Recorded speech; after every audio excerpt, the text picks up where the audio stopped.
Switching churches and transitioning from one to the next is one of the most uncomfortable things as a believer, as a Christian, possible. And yet, it feels like nobody actually talks about how to do it right, when to do it, how do you know when that's the thing? We see church hoppers on one extreme, which are people that never settle and never pick a church, and then people who've been planted for their whole lives. And maybe you fall somewhere in the middle where you're like, well, I don't know that this is my forever church, but I love it. But I definitely never want to be a church hopper. So today's episode is for all of you normal people who kind of fall in that middle category and have kind of wondered like, hey, 2020 brought a lot of change. My church shut down and I didn't have church for a year, and it left me suddenly looking for a new church. Or, any variety of transitions, even like when you move, when you change jobs, maybe you move to the whole other side of town and it's too far of a drive. If you have ever asked yourself, how do I know when it's time to change churches? How do I do it right? How do I make sure everyone around me is not looking down on me for doing this wrong? This episode is for you. Let's jump in. Hi, and you're listening to Java with Jen with your host, Jenilee Samuel.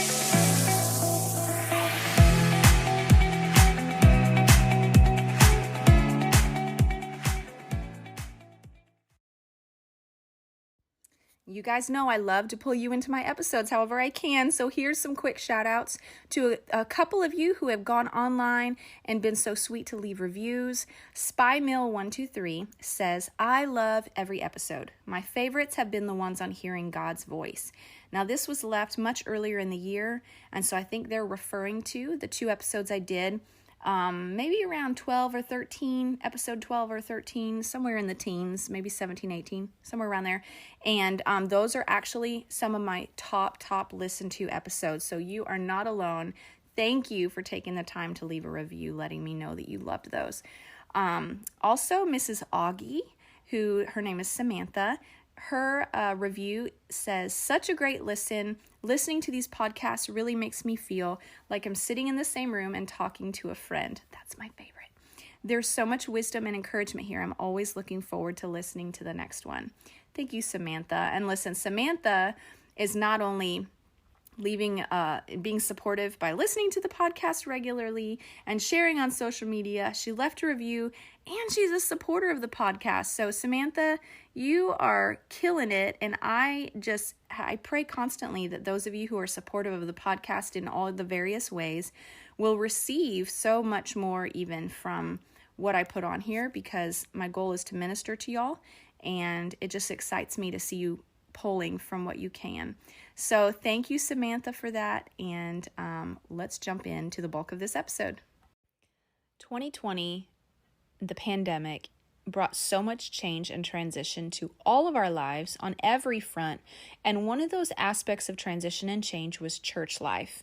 None of us expected to have to stay home and watch online to participate in church fellowship. In fact, it was painful and difficult for a lot of people. But it also brought up some really poignant issues that we've all at some point had to cross this bridge of. Do I need to find a new church? Is this the church I still need to be at? How do I know when it's time to transition? I don't want to be a church hopper, but am I supposed to be here forever? It brought up a lot of questions, and I've had more conversations with people this last year since COVID and since churches were shut down and things changed so drastically.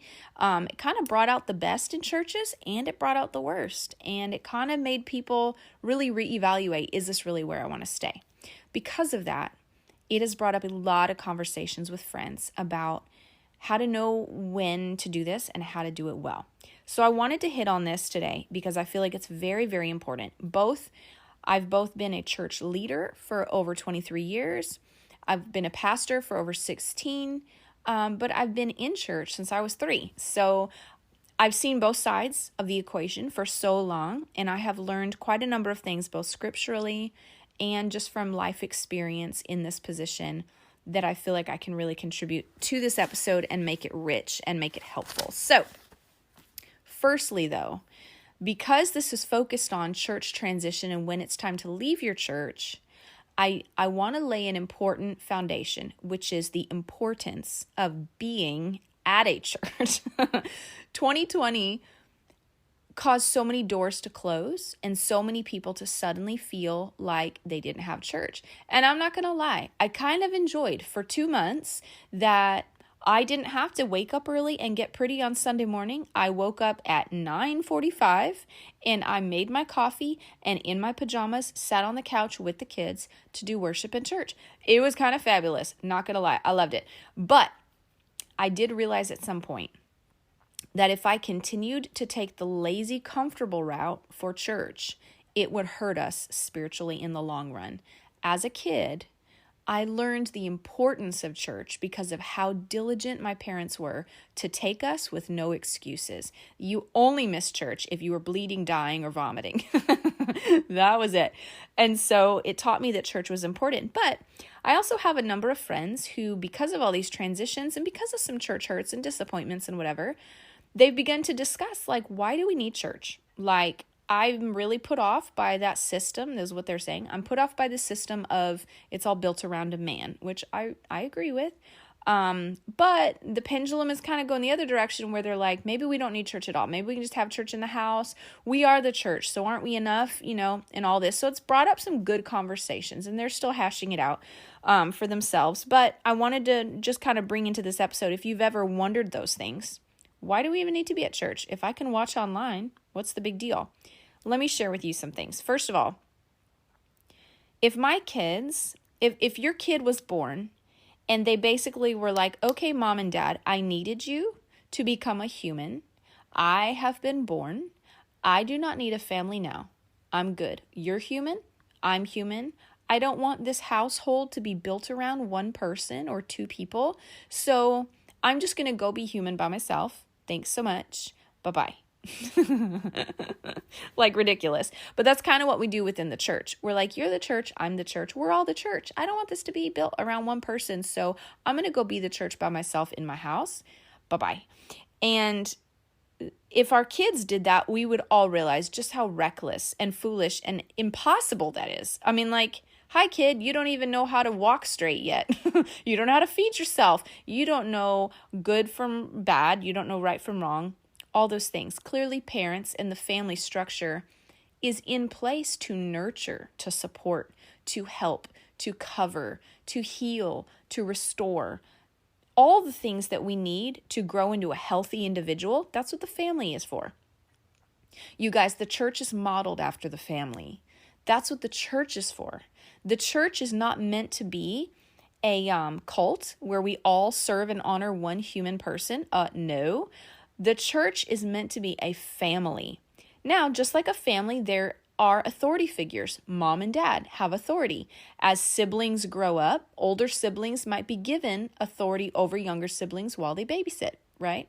There's authority that lives within the family structure. Same thing with the church. There's authority that lives there, and God is the one who set it in place. God has called pastors, prophets, evangelists, teachers, and apostles they're called the fivefold ministry in Ephesians 4. They were Christ's gifts to the church.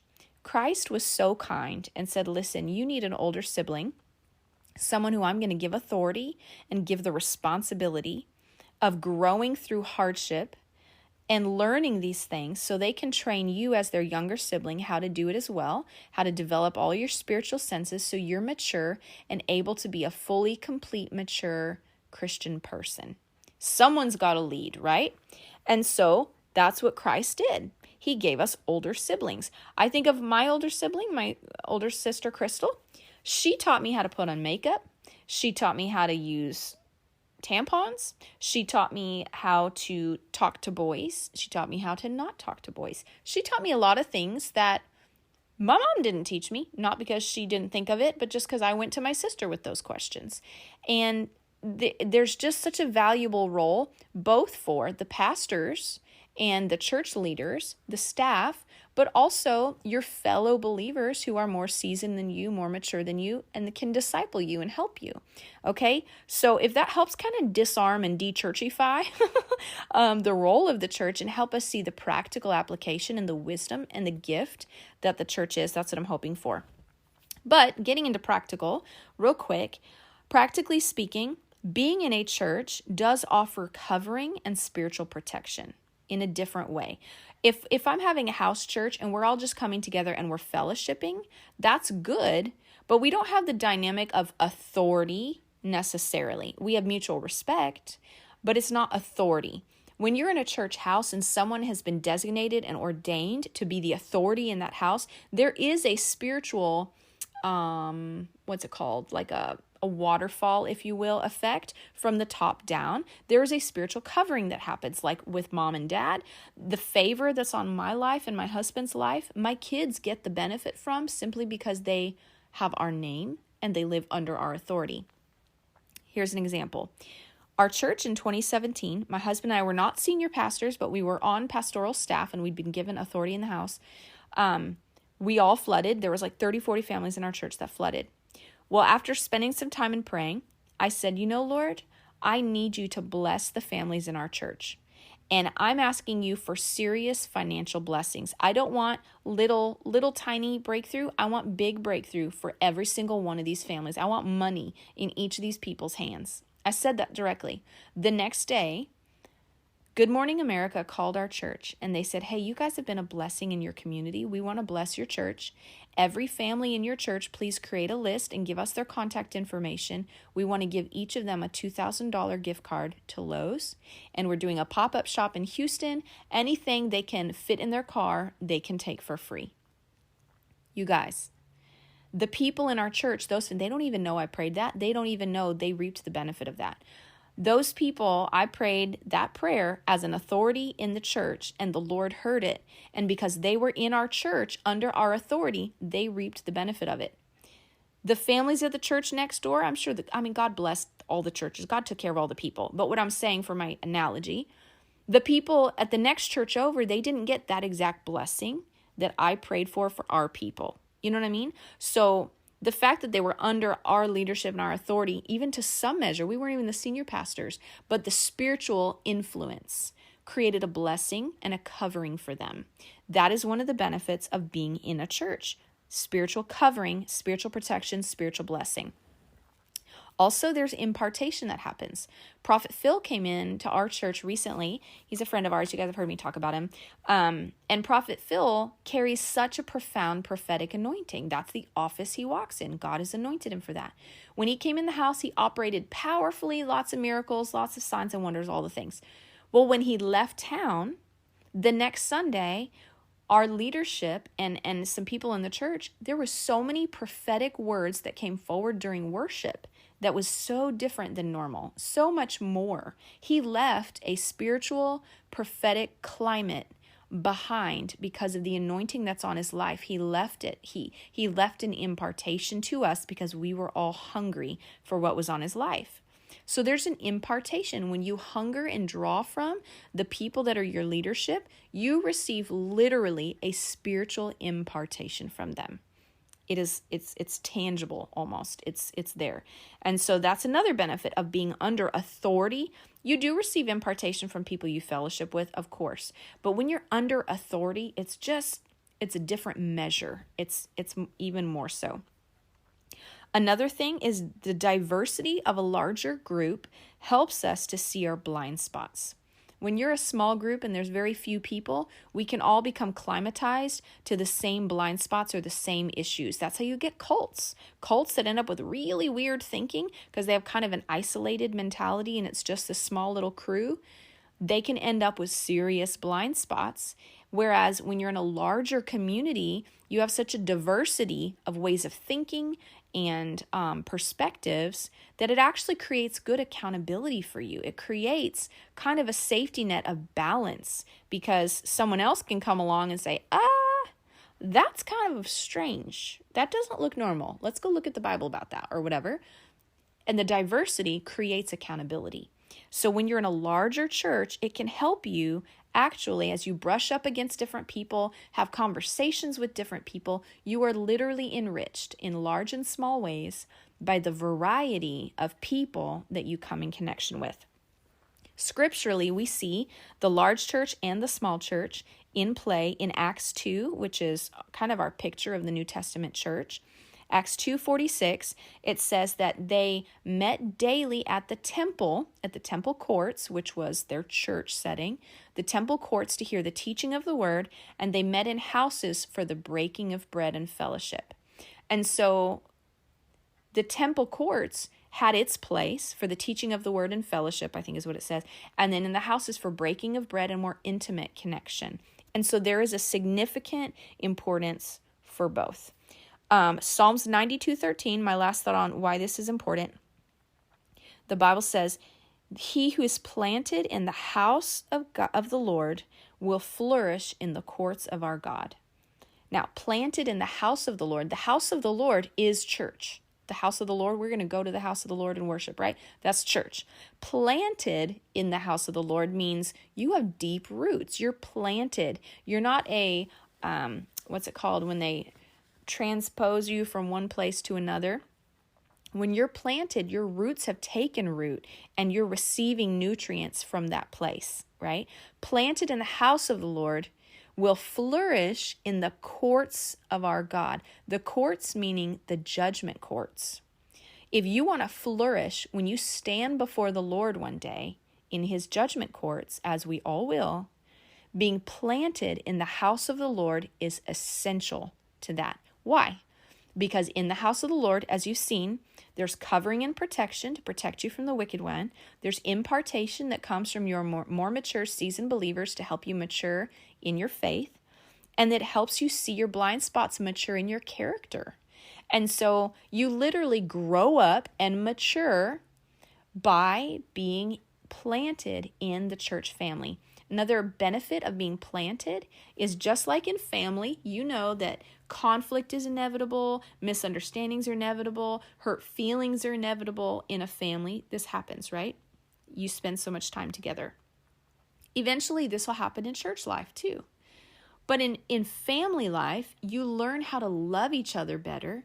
Every time you encounter those things and work through them, you learn how to love better.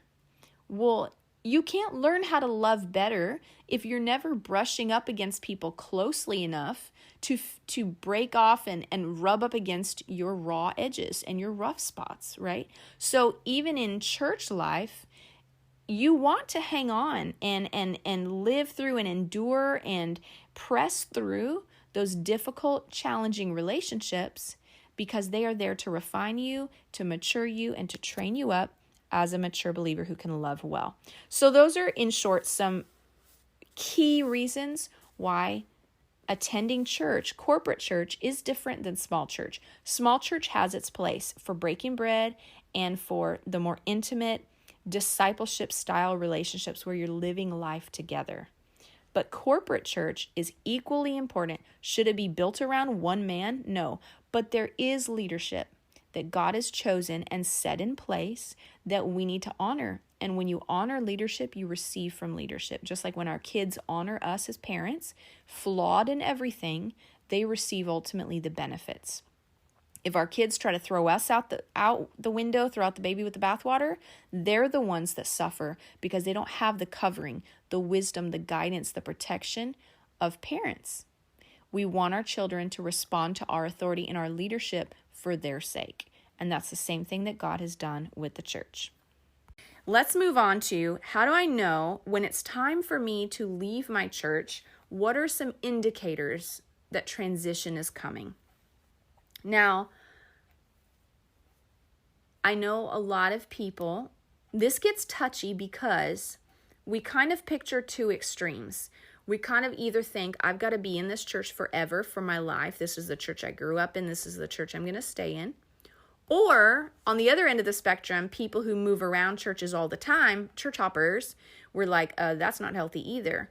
And for some reason in our brains, we think we have to be part of one camp or the other. Well, I don't want to be the church hopper, so then surely I must have to be in church forever and ever. Guys, there is a season for everything under the sun. And so Ecclesiastes. And so there will likely be times in your life, maybe, when you transition churches. Now, should it be a normal, regular, frequent occurrence? No, not unless you're physically having to move, like from state to state or something like that.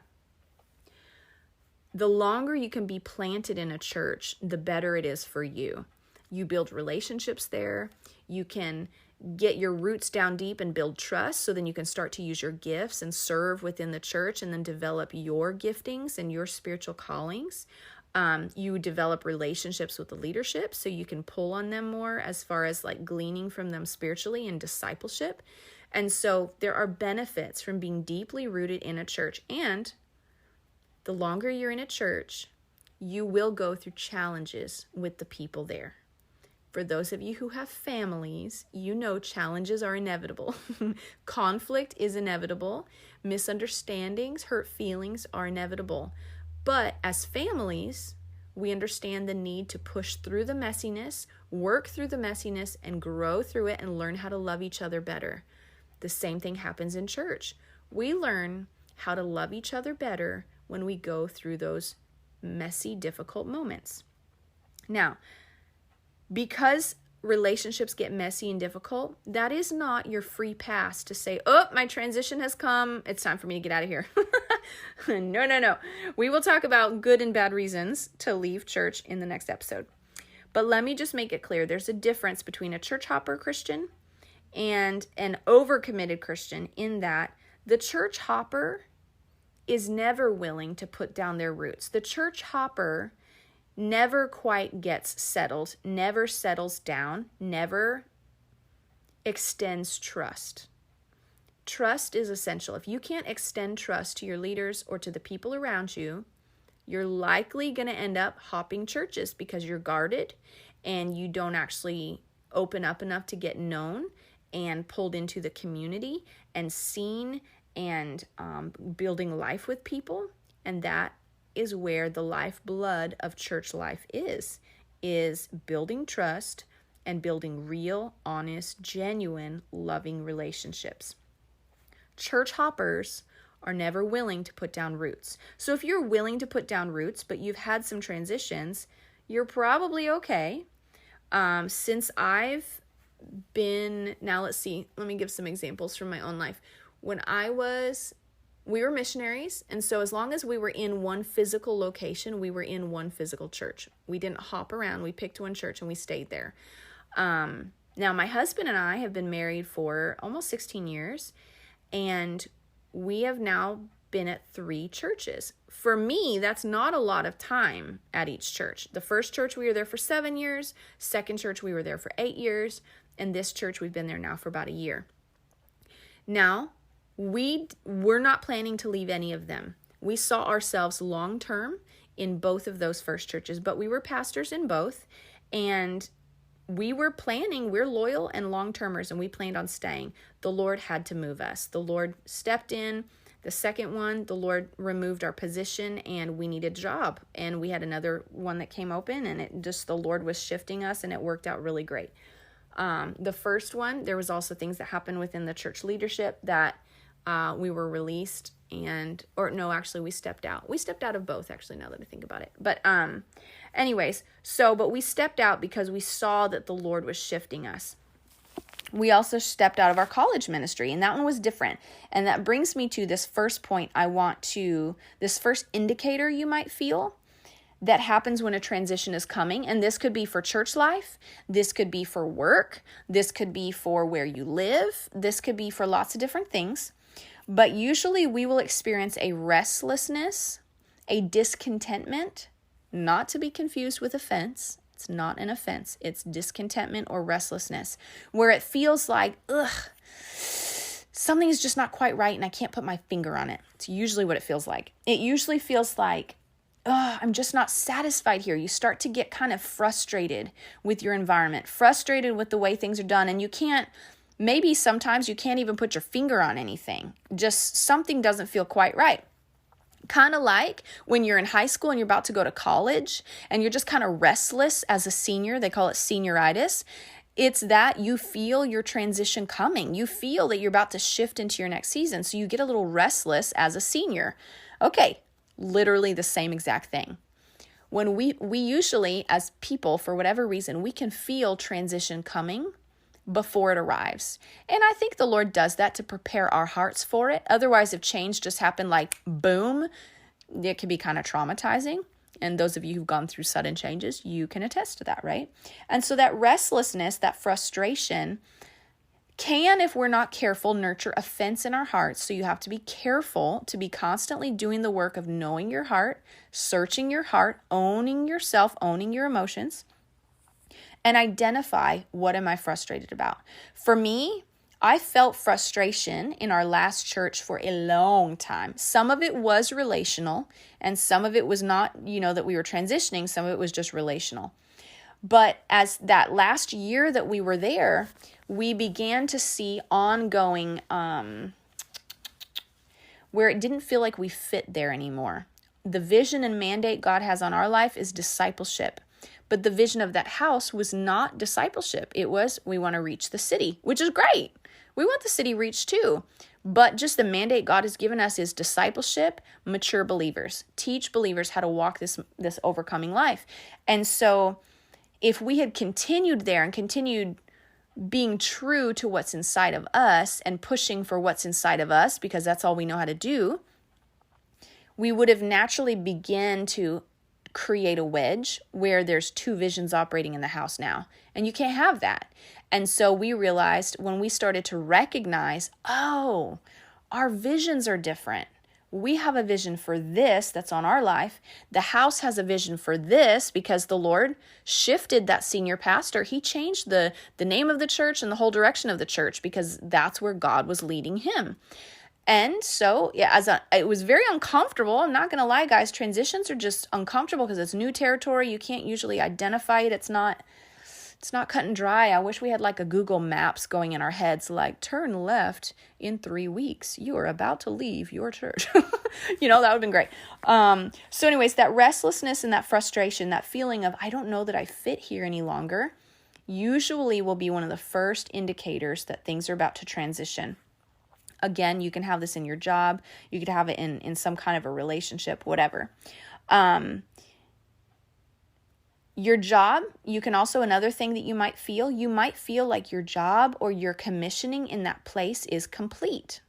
If you were sent somewhere to start a homeless ministry and you get there and the homeless ministry is flourishing and and then you find yourself starting to feel restless, you might not even feel like your job is complete. Like maybe you're like, these are my vision, this is my goals, this is what I want to do.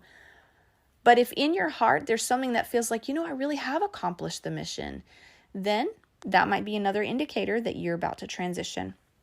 Another is if opportunity that it seems like God is breathing on is presenting itself, that is yet another possible indicator. Now, don't be confused. Don't think because someone comes to you and is like, hey, I want you to serve at my church because you're so underutilized at yours. Listen, there is an allure of being given authority and power other places. You need to discern what God is on and what God is not on, okay? You have to use your discernment. For us, when we were transitioning out of this last church, all of these were true. We had a restlessness. There was a discontent we couldn't put our finger on, and we really did the work of keeping our hearts in a good place and keeping our hearts healthy and making sure we weren't picking up offense. But we did recognize something doesn't feel right. We feel like there's a change that's coming. And then I don't know that we felt like our job was complete. I think we still had a lot of vision for that house, but we did start to feel like our vision was not matching the vision of the house any longer. And that was creating a little bit of a wrestling inside of us. And then at the same time, there was opportunity that was brought to us. Lots of opportunity, actually. There was churches from around the area that started pulling on us to be like an apostolic council for them, to offer leadership and direction about how they could bring discipleship into their churches. There was another church in the area, far enough away that was comfortable distance, that asked us to come on as executive pastors, and that's where the Lord ended up shifting us. So there was opportunity. So it's not like we left. We didn't leave in offense. We didn't leave with nothing to go to. The Lord was very gracious to provide an open door for us to transition to. And so those are some indicators that you may be about to face down with transition. Now, the next episode, we'll get into bad reasons to leave and good reasons to leave. But let me get into, if you do feel like transition is coming, let's say you really resonate with some of the things I've said. You understand, yes, Church is important. It needs to happen. You understand, but I feel like transition is happening. How do I do this? This is what I really, really, really want you guys to hear, because as a pastor, and as a pastor who has many friends who are pastors, I have seen many, many, many pastors hurt, deeply, deeply wounded over people who did not leave in the right way. And when I say right way, I mean there is a right way to do it and there is a not healthy way to do it, or a way that's going to hurt people. But unfortunately, I had never heard this taught. I literally never heard this taught. My husband and I just kind of saw in the Word, saw in our reading and our learning from other ministers. We learned these principles, and this is what we teach our students, because we believe in operating in honor and in a way that is courteous to people. So here's how, when it's time to leave, you need to leave. Oh, before I jump into that, one other thing I just thought of that can be an indicator you might need to shift churches. This might come up in the next episode, but I do want to say it in this one. If your spouse is really struggling to connect with your church and they're really trying, they're showing up, they're building relationships, or they're coming, they have a receptive heart, but they just cannot connect with this church, that's a good indicator you might need to look for a different church, because both of you need to be able to be in a church where it feels like home, where it feels safe, where it feels like you can grow spiritually, where you can connect, where you can flourish. If only one of you feels that way, that's an indicator you might need to be looking around for a different church home where both of you can feel comfortable. This oftentimes will be an issue, or will come to the surface, when you have two single people who are now engaged and getting married. A lot of times that will bring a church change, because they want to find a church home that is their home as a couple and not maybe his church home or her church home, right? So that is something I did want to mention. Actually, one of my listeners, who's also a supporter, was explaining how they shifted churches, and that was an issue for them, that they ended up finding a wonderful church, and they're both flourishing there, and it's a blessing. And so she had brought that to front of mind. Okay, so how to leave when it's time. First and foremost, this is an obvious answer, but very important nonetheless. Pray first. Pray regularly. Pray consistently, and pray until you receive clear direction from the Lord that brings peace and that you and your spouse are in agreement with over it. Now, agreement doesn't mean you both are seeing and hearing exactly the same thing. It just means what you're seeing and hearing from the Lord cooperates with each other. When my husband and I both transitioned from our first church and our second church, I never felt the Lord say, now it's time to leave. I was relieved to leave in some of those situations. I never felt the Lord actually say, now it's time. However, my husband did feel he got that clear direction. So it didn't bring grief to me. It did not feel like a check. It did not feel wrong. I leaned into and deferred to his authority on the timing in which we left. I deferred to his authority. And so I just want you to be clear, like, if you guys are praying, what you're picking up on from the Lord should cooperate. If it's not cooperating, well, the Spirit of God does not cause division, people. So you should be hearing something that's cooperative. If, let's say, one of you is hearing more than the other, and the other person that's not hearing as much, if you can defer to what they say because it doesn't throw up red flags or whatever, then just defer to what that other spouse is picking up on.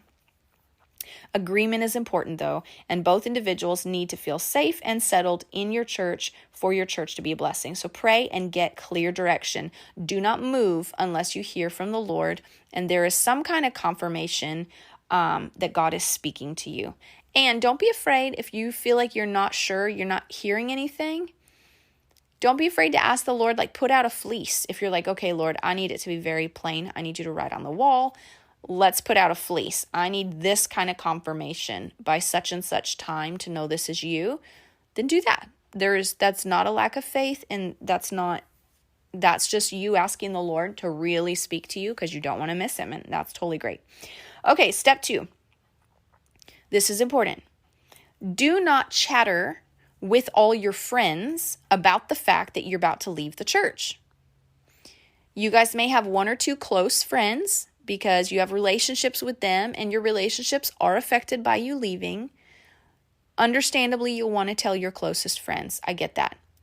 Be very careful how you do this and how much you share, or how many people you share with.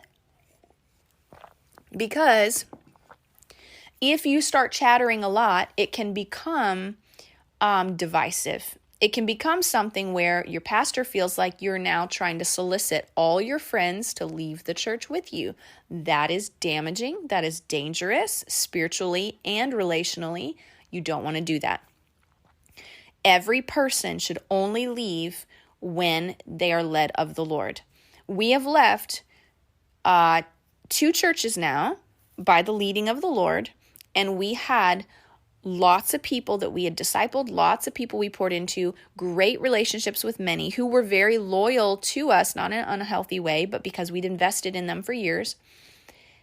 And when we left both churches, we did not have a following follow us because the people we had discipled knew you don't move unless God tells you. Now, eventually over time, there were a couple families that would trickle over, and that was because they felt the Lord leading them. That is what it should look like. It should look like you do not have a caravan of people following you away from the church. That's not how it works.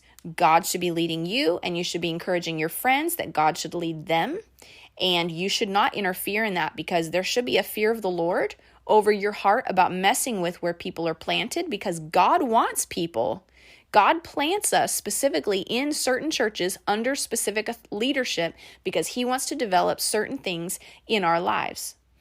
If you try to pull your friend out of a church where God has planted them into a church he has not called them to, you are leading your friend into spiritually dangerous territory, if I can say it really plainly.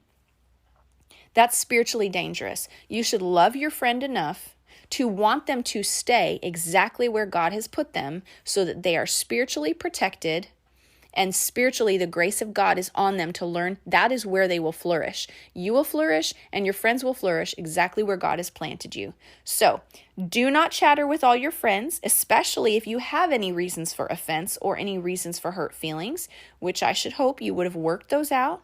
We don't leave in offense. We leave with grace. But don't chatter with all kinds of people, because that will just not turn out well. Every person must be led by the Lord. Okay, I think I'm clear on that. Third step. So the first step is pray and get clear direction from the Lord. Second step is do not chatter with all your friends. Tell the people you need to tell that you have relationships with, but otherwise, and in those conversations, encourage them. Do not leave because we're leaving. We are doing this because the Lord is leading us, and that's that. Keep it safe. Just keep it safe, right? Just honoring. We don't want to be a bad influence on our friends and lead them out of where maybe the Lord has planted them. Third thing is meet with your pastor, both your pastors. Meet with your pastors in a spirit of honor. I say pastors meaning the husband and the wife, because hopefully they're leading together, but meet with your pastors and do it in a spirit of honor. Before you leave a church, just like when your kids move out of your house one day, you don't want them to just up and disappear in the middle of the night. That is devastating. You have invested in them their whole life. There is a proper way to leave. You say farewell. You throw a party. You buy them housewarming gifts for wherever they're moving to, right? There's ways to do it right. Same way in the church family.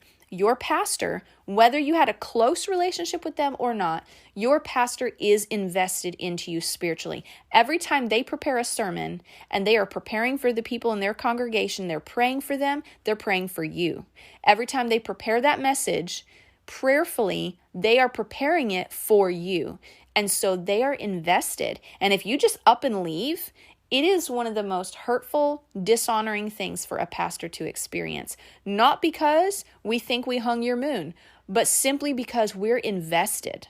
There is a spiritual umbilical cord of sorts, and it just is jarring and extremely hurtful for a pastor to have someone just pick up and disappear, especially the more of a relationship that you have with that pastor. Okay, so set up a meeting with your pastor and let them know that you're feeling led to leave. Now, there's a couple things that can happen in a meeting with your pastor. All pastors respond differently. You can be prepared for your pastor to say, don't leave. A lot of pastors will say that because most pastors want to keep the people that are in their church at their church. Now, a healthy pastor will say, you know what?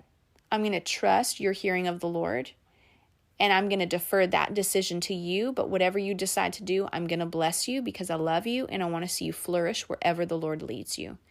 A healthy pastor will have a hands-off approach and will really defer to you. That's the approach that my husband and I try to take, because no matter how well-intentioned this pastor may be, maybe they do feel like you're being drawn out in offense. Maybe they do feel like you're being seduced to another place or whatever.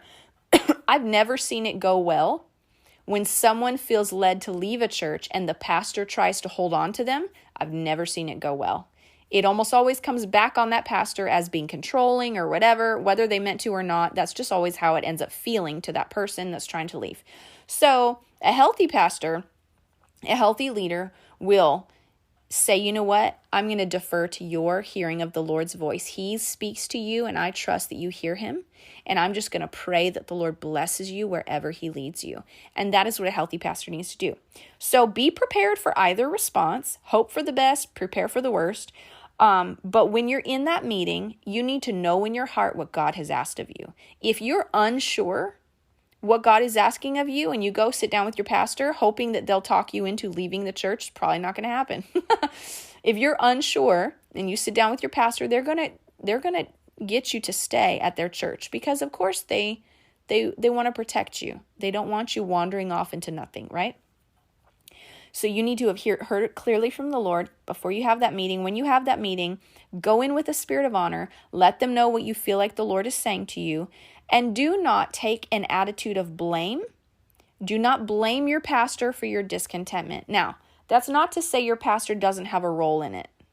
I have had to write a letter, actually even recently, to a leader that I had that I never got closure in the relationship. And I left in a spirit of honor, absolutely maintained honor, but I felt like the Lord kept asking me to share what my experience was and kind of release that to them and let them know I love them and whatever, because I believed they had some wrong beliefs based on whatever. It doesn't really matter. But anyways, there may be times when you do need to address the point I'm making, that you do need to address conflicts that might have been there or relationship hiccups that might have been there.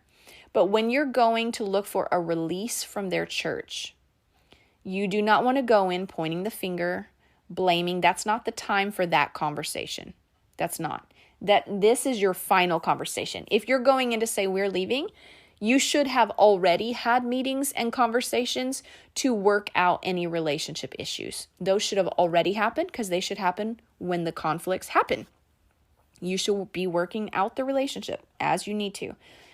When you're leaving the church, you should be able to leave in a spirit of honor without blaming, without accusing. The Bible says that you will be led forth in joy and you'll go out with peace. Or you'll go out with joy and you'll be led forth in peace.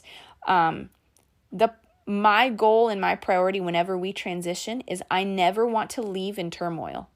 Even when we came to this last church, I said, Lord, when you transition us out of this church, I ask that it will be covered in peace. I do not want turmoil in our transition. And the Lord was so gracious. He gave us like a 10-month sabbatical to kind of gently phase out of people's lives before he ended up transitioning out of the church. It was the most gentle thing that I could have asked for. And the Lord saw that and he honored it because I want my transitions to be in peace, right? So don't go in with a finger-pointing attitude. Go in having resolved any kind of offenses you might have had. Resolve it ahead of time and go in with a spirit of honor. God weighs our words and he weighs our attitudes, and the way that we leave one season is how we will begin the next. Hear that. The way you leave one season or one church is how you begin the next. If you leave one church with offense, with word curses that you speak out of frustration and judgment and accusation, God is paying attention and you are sowing seed for your next season. I have seen where if people leave wrong, it's like the favor of God is halted on their life until they make it right. And they will have difficulty in their next season until they go back and reconcile what they did wrong. Just like if my kids get in a fight and then they want to go off like, Mom, can you take me to the store? I'll say, no, you go back in that house and you apologize to your brother. You make it right. I am not pulling this car out of this driveway until there is peace between you and your brother. The Lord is kind of the same way. It matters to him. And so the way you leave one season is the way you will enter one season, not just practically, but spiritually. What you sow spiritually, you will reap spiritually. God will make sure of it because he is just. And I love that about him. It's good accountability.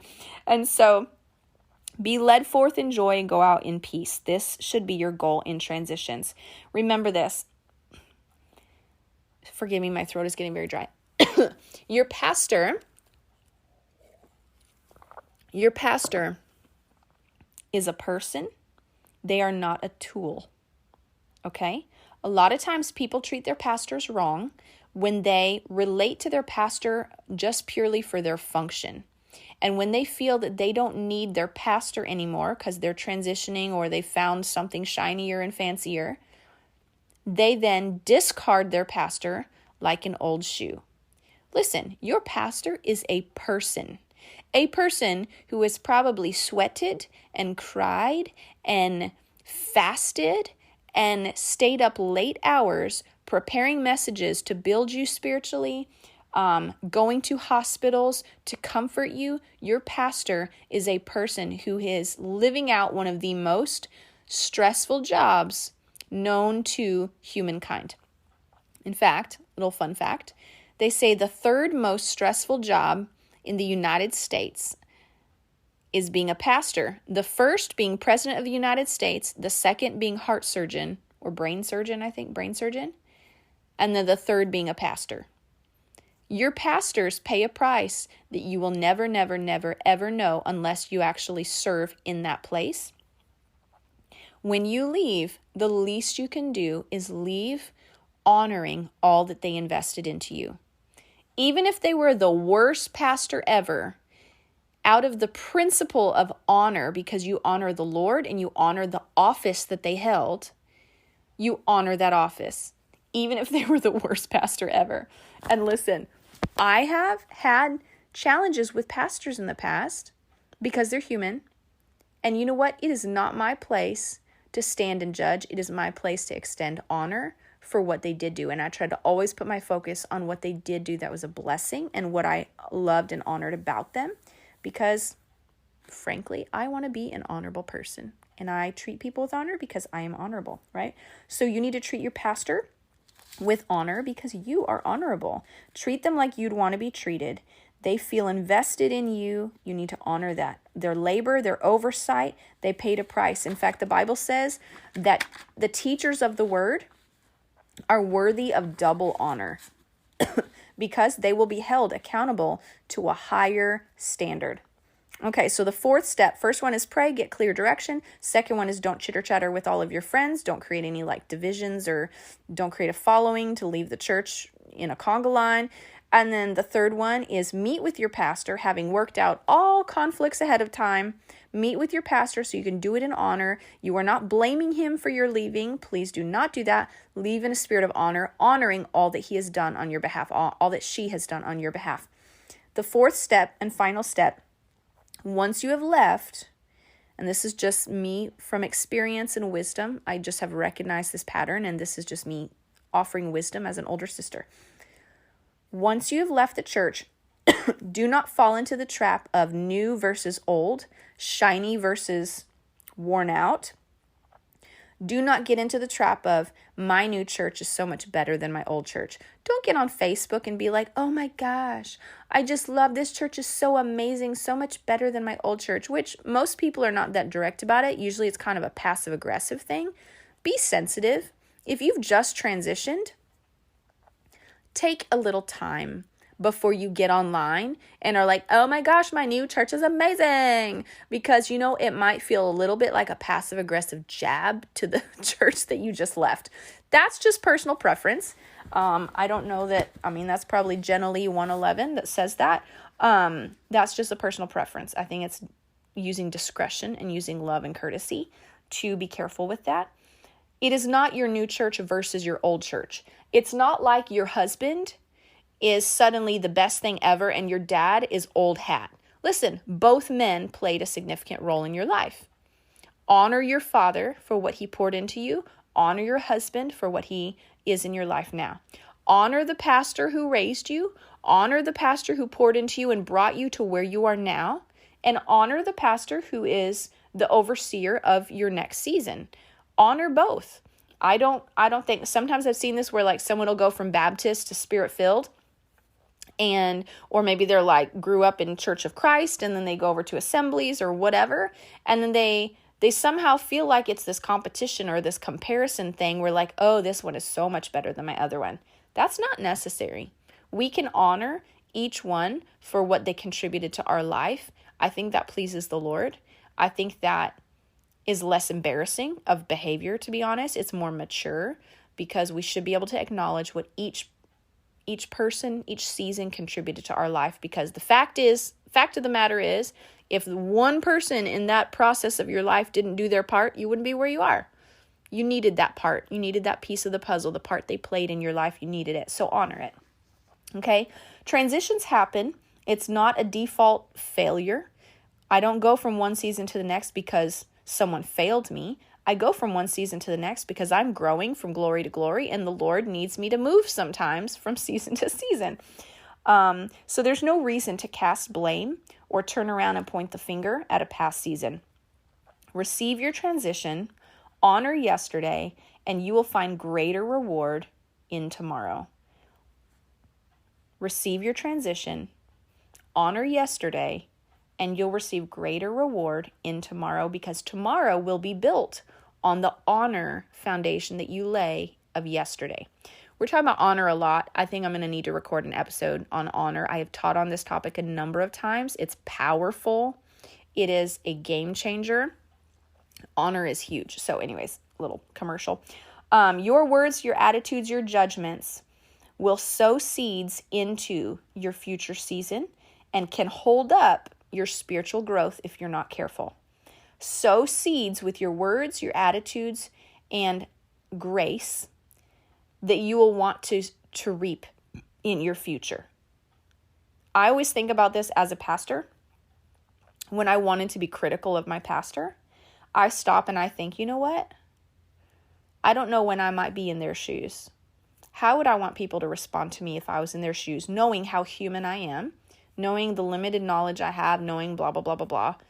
How do I want people to respond to me when I'm having a human moment? When my weaknesses are exposed? How do I want them to cover me in love?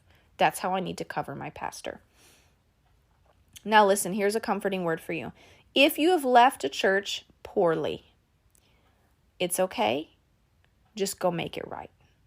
Go march back in the house and work it out with your brother, and then we'll go to the store, okay? Just go back to that church, set up a meeting with that pastor, because listen, I guarantee you, they will be encouraged, they will be energized, they will be comforted by the fact that you went out of your way to come back and make it right. I guarantee you. Pastors are wounded so frequently by people who discard them and do not treat them with the honor they deserve. Pastors labor in ways you will never ever know. Make it right. If you've left poorly, no matter what the offense is, if nothing else, just to stand rightly before the Lord, because he says if you withhold forgiveness from man, your Father in heaven will withhold forgiveness from you. Go make those relationships right if you left poorly. Repent to man and repent to God. His kingdom is built on honor and love.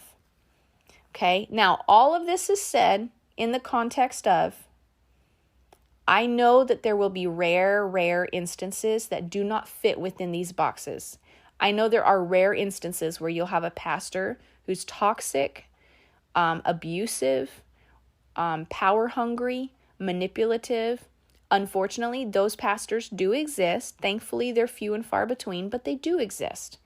If you have a pastor who fits in that category, I want you to understand your number one solution is you need to create boundaries and possibly get out if your church is abusive, manipulative, controlling, if they twist scripture to try to manipulate people's responses, if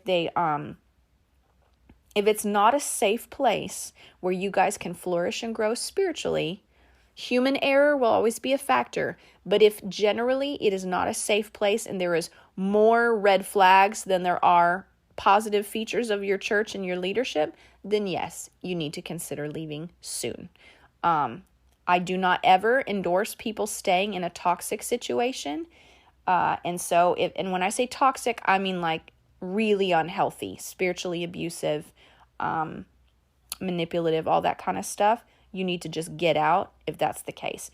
That is a rare case. In general, most situations will fall in the parameters that I described throughout this episode. So that is how I believe those are some indicators that you know that you're about to transition. Is you'll feel restlessness. You might feel like you're restlessness and like, I don't quite fit here. Maybe it feels like your mission there is complete. Maybe there are other opportunities that are arising at the same time.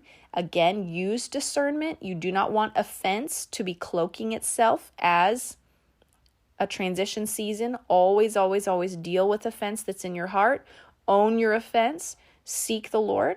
And once you see those little indicators and they've gotten on your radar and you're like, maybe transition is coming. What kind of transition might it be? Then you need to pray. You need to get clear direction from the Lord. Do not chatter once you've made your decision that you're realizing the Lord is asking you to leave. Then do not chatter with your friends about it. Talk to the few that you need to, that you have close relationships with. Let them know about your transition that's coming. Do it in a way that honors your pastor. Do it in a way that honors the Lord. Do not solicit a conga line behind you. This is not godly. Do not do that. Okay. Third step, meet with your pastor in a spirit of honor. You're not blaming your pastor for transition. You're honoring him for the role he played in your life. And the fourth step is, once you have left, do not get sucked into the trap of comparing now to yesterday. Honor yesterday so you can move into tomorrow with blessing and favor. Okay? I hope this was helpful.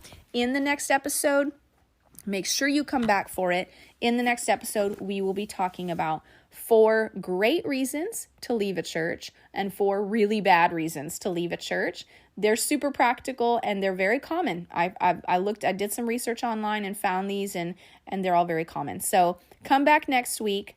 Otherwise, stay tuned for a very short, simple life hack. Catch you later.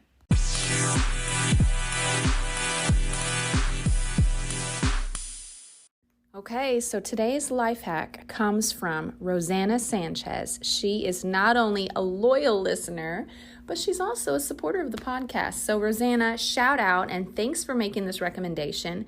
Rosanna wanted to let you guys know how you can have less frizzy, more shiny hair. And it's very, very simple little trick. If you go to the store and look for a silk pillowcase, I'm guessing satin can work as well. What that does is it actually keeps the surface of your pillow smooth for your hair so that instead of cotton or microfiber grabbing every single hair on your head when you're turning through the night, silk or satin pillowcases allow your hair to slide, which nurtures shine because it's not irritating your hair all night, and it keeps it from tangling as bad, all the good things. So Rosanna, if you guys have seen her hair, she has great hair. So I think she totally knows what she's talking about. And I'm going to take her up on this recommendation. I'm going to go buy me some satin pillowcases. Okay, so guys, I want to pull in your life hacks into this segment. I love pulling you guys into these episodes however I can. And you guys are a wealth of knowledge and wisdom. So if you have life hacks that you would love to share with our listeners, let me know. In fact, if you listen on Anchor, you can actually leave me a voice message directly in the app. Did you know that? And if you are not on Anchor, but you want to get a message to me, find me on Instagram. If you're not following me, you should be following on Instagram at Java with Jen, 1 N. And you can leave me a direct message or a voice memo over there as well. So I want to hear from you. Let me know your life hacks. And otherwise, Rosanna, thank you for this brilliant call out. I am going to make sure to throw it on stories on Instagram as well. All right, you guys, thanks for listening. Make sure you share this episode with a friend. This is a topic I think every Christian, every believer has had to ask themselves about. So send it to a friend. And otherwise, I love you guys. Thanks so much for the support and for sharing these episodes on social media. That always just makes my heart sing. I love you all. Talk to you later. Bye. Thanks so much for tuning in to today's show. For those of you who've rated or shared this podcast on social media, thank you.